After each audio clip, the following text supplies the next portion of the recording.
You know what it is? It's fucking jealousy. It's absolute stupidity. John Collins got a chance to go out and play in Monaco. Went to the semi-finals of the Champions League, playing beside Thierry Henry and Petit and all that, because he was a fucking class football player.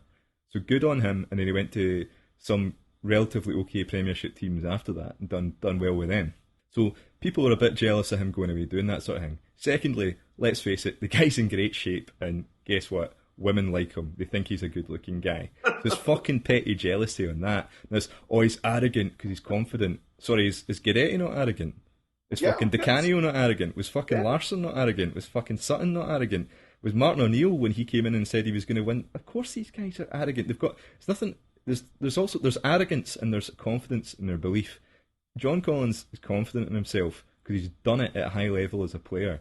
And I want to have that mentality drilled into our players when they go out and start playing football.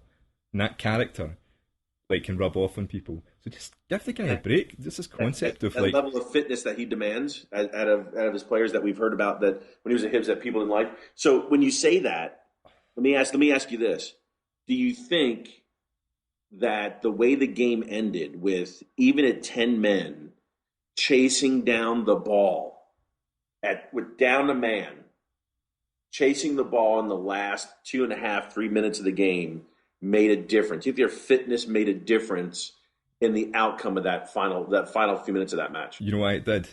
This has happened time and time again where, see, when we are chasing the game, trying to win it, the other team get the ball at the back, they roll it back to their goalkeeper, who rolls it out to their centre half, wasting time, and then they launch it up the field with big long balls up the field.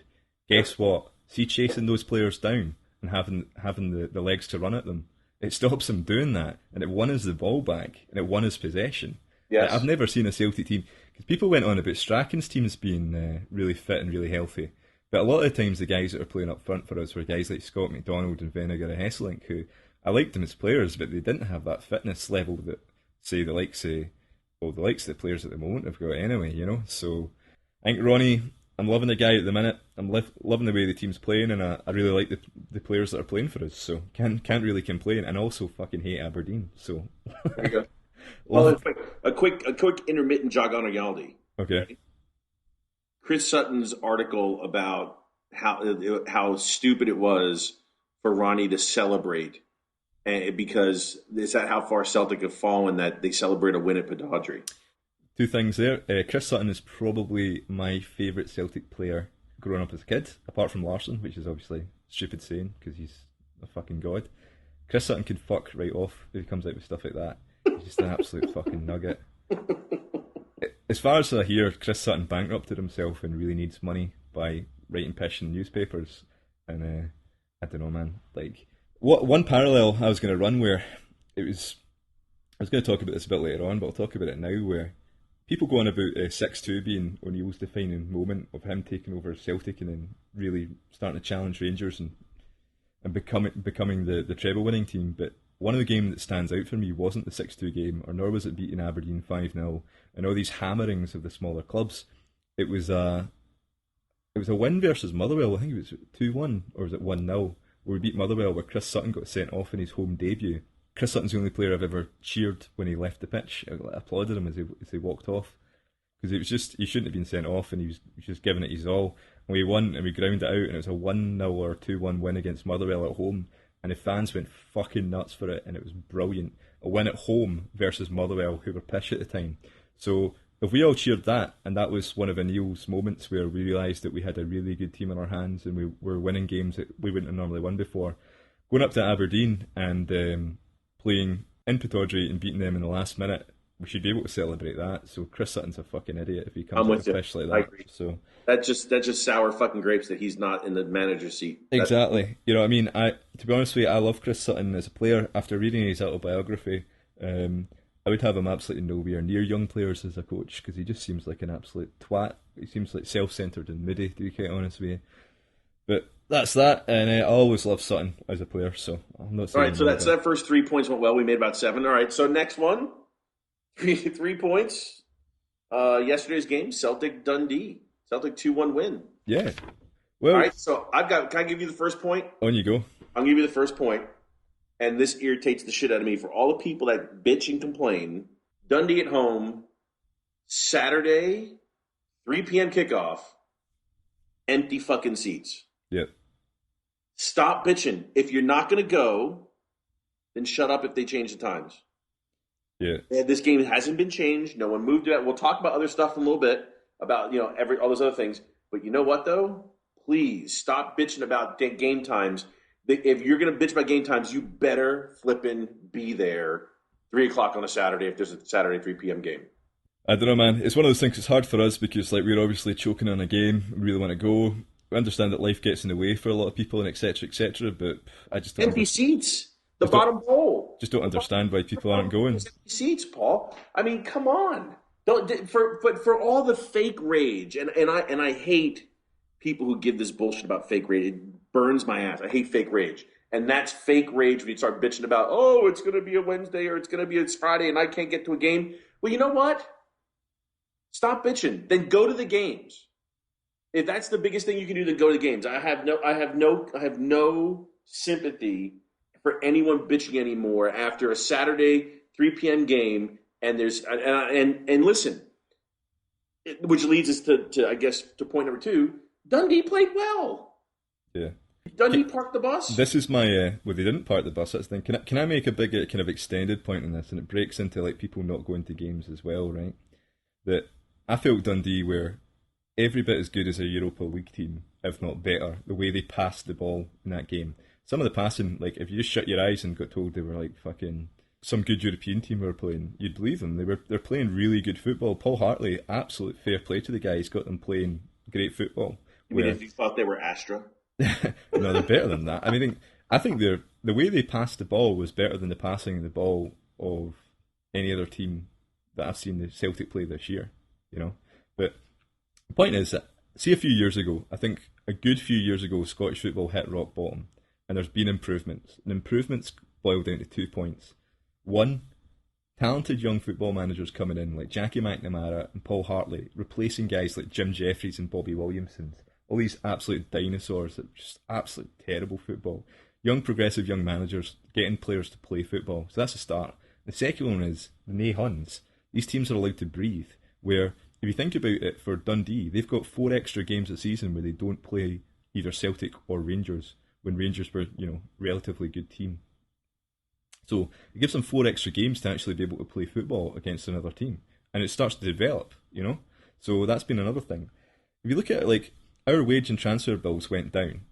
And like back in the day when we had Martin O'Neill and stuff like that, you had Larsson, you had Sutton and you had Hartson. You really should have been pumping teams 5-0. And we did. We went out, and I remember O'Neill like going out and pumping Aberdeen 5-0 and all that. And it's because we had the Larsons, we had the Suttons, and what happened when those games were on was people complained, oh, there's no competition, we just hammer Aberdeen 5-0, or we hammer Dundee 5-0, blah, blah, blah. We had a title challenger in Rangers, but there's no competition. Nowadays, where I think you've got, throughout the league, we don't have a title challenger. There isn't a team in the SPL or SPFL that's going to challenge Celtic for the title. However, each of the teams that we play in the league has got better, so there's more competition in individual games. But surely isn't this the ideal scenario to be a Celtic supporter, where at the start of the year we look at the league and we think, we're going to win this league, and we're going to win it quite comfortably. But every individual game could be won and lost and will be quite tight. And there's going to be better football played by the smaller teams in the league. So any game that you buy a ticket to might be a win, might be a loss, but we'll probably still win the title. Isn't that like dreamland for a fucking football fan to be in? Yeah, for us, yeah. It's like if we went out and won every game, it'd be shit. Exactly. And then you know what that does? I think that makes numbers 2 through 4 even tougher and stronger, because we need some help getting some damn points from European matches. I mean, the coefficient's got to go up, and maybe Aberdeen can go ahead and close out someone, and get into the group stages of Europa, and maybe we can get 2 or 3 teams into the group stages of the Champions League and Europa League, and win some games and get some more points. Because I mean, I don't mind. Looking at it and saying, "Oh yeah, we're the flag bearer for Scotland as Celtic is," but we need help. We can't do it by ourselves. So anyway, moving on to that one. All right, so your point basically with that is people should be going. People should be going, and like I think it's another excuse because people say when we're beating teams 5-0, they say, "Oh, there's no competition." When we beat teams 2-1 and have a good game of football, they're like, "Oh, we should have been hammering that team 5-0." You got to be consistent with what you're saying. I think it's at the stage where most games now are getting quite close, quite competitive games of football, but we're still going to win league. It's an absolute ideal scenario. If you're moaning about competition in Scottish football, I can understand saying, right, okay, Celtic don't have a title challenger, therefore I'm not buying a season ticket. But then surely you'd still go to individual games. And a 3 o'clock kickoff on a Saturday at Celtic Park would be an ideal time to go to a game. Or bitch about Champions League ticket or Sevco ticket or yeah. Because see at the moment, like we were saying, living in Toronto, right? Took my bird to the Raptors for the first time the other week. She really liked it. She was like, I really want to go again. I thought it was a good night out. So I look up the Raptors schedule, and Raptors tickets fluctuate depending on what team they're playing. So when they're playing LeBron, etc., they go up. If they're not, they go down. So I'm looking through the schedule. The first thing I'm looking for is the cheapest tickets, okay? And then I'm looking for what days can I go? What's suitable for me? So surely 3 o'clock on a Saturday afternoon is the most suitable time for anybody to go to a game. And surely Dundee, playing good football, would be one of the games you want to go to. And all our tickets are the same price. But remember, the big difference between remember we talked about our last show. The big difference between what you're doing versus what Celtic's doing is what you're doing is as a casual fan, you're just going to an event. You know, for Celtic supporters, they're going to watch Celtic. They couldn't care less about the event. Like the thing is, like saying that I'm not going to pay. I'm not going to pay $25 or £25 to go and see Celtic play Dundee with this current team because I think they're shit. I'm just like, what planet are you on? They're playing good football. They're top of the league. We've got new players that are quite exciting, and we're playing competitive games. I can't think of a scenario over the last decade where there's been a better scenario to go and watch Celtic play football. Because I just don't. Well, yeah, we're gonna get another crack at Champions League, and I like what Ronnie's doing. I don't know. I just think some people are getting full of excuses, man. I feel bad for. You know who I feel bad for? All the guys going out in the fucking wind and the rain, and they're going to the Astro games, and they're going to all this. And they're investing in it, and they're still there, and they're the diehards, and then they're turning up to an empty stadium with a lack of atmosphere. I feel bad for those guys. So big shout out to the guys that are still going to all the games and stuff like that. Yes, my boy. A shout out to my boys who from Port Glasgow who go to every game. Yeah.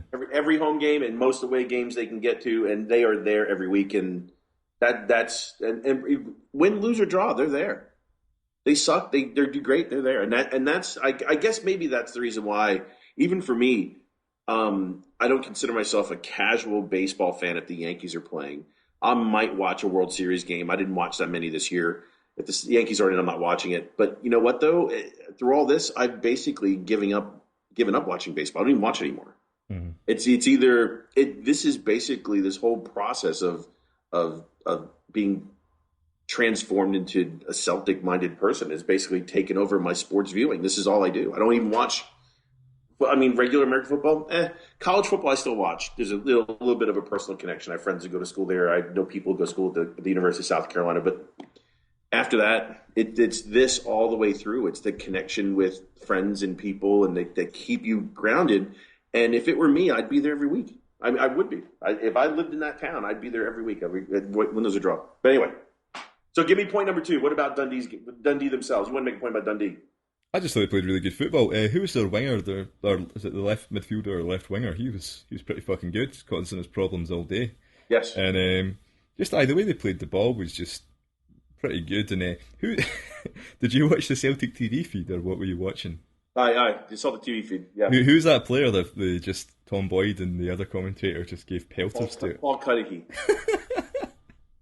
They must have met that guy and fucking hated him or something, because they're just giving him dogs abuse the entire game. I don't know. I thought they were alright. I thought it was a competitive game, and just I would have had that game circled in my calendar to go to if I was in Scotland, to be quite honest with you. So Hartley's going to be one of these guys where he'll do one more season in Scottish football, then he's going to get poached by probably a pretty good championship team, and he'll probably take them to the Premier Division. he did what Aloha, right? Did wonders with Aloha, and now he's there. It's amazing. Alloa, yeah, done well. So All no, right. I like Paul Hartley, and I